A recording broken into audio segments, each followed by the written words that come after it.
Did Lieutenant Colonel Alexander Vindman incriminate himself by admitting that he was the source for the intelligence official whose whistleblower report led to the House impeachment hearings against President Trump?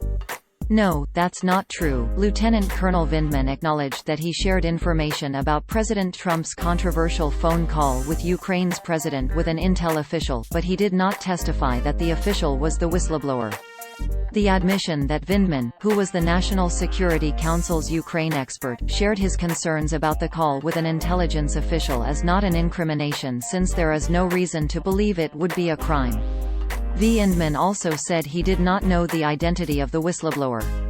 The story originated from an article published by IllicitInfo.com on November 19, 2019 titled, "Star Witness Vindman Incriminates Himself as Whistleblower's Source?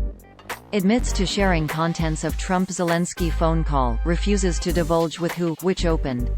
Quote, Day 3 of the impeachment inquest.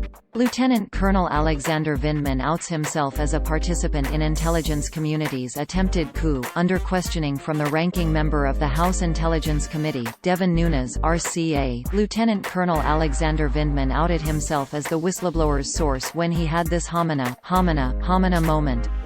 End quote. Users on social media only saw this title, description and thumbnail.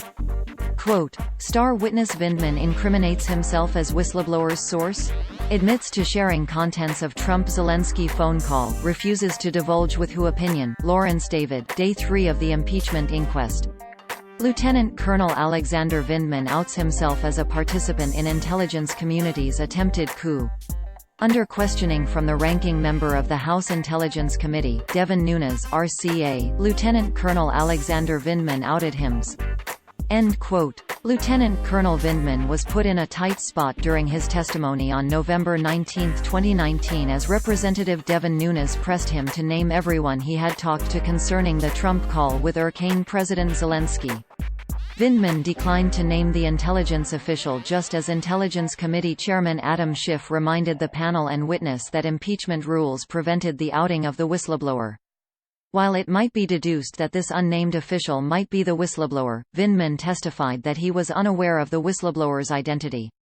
Since the information is under the law a closely held secret, it is likely that while Vindman might suspect it, he could not know for certain if the person he shared details with was the same official who blew the whistle. This is how Axios.com explained it.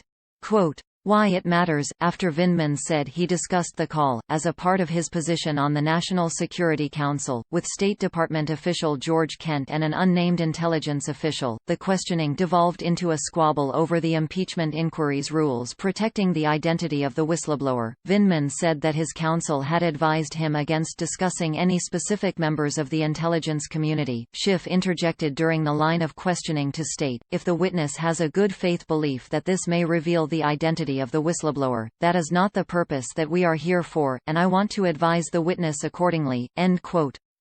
Watch his testimony under questioning from Representative Nunes. NewsGuard, a company that uses trained journalists to rank the reliability of websites, describes IllicitInfo.com as, quote, a conservative site that publishes commentary on news stories reported by other sources. The site has repeatedly published stories containing false or distorted information. End quote. According to NewsGuard, the site does not maintain basic standards of accuracy and accountability. Read their full assessment here.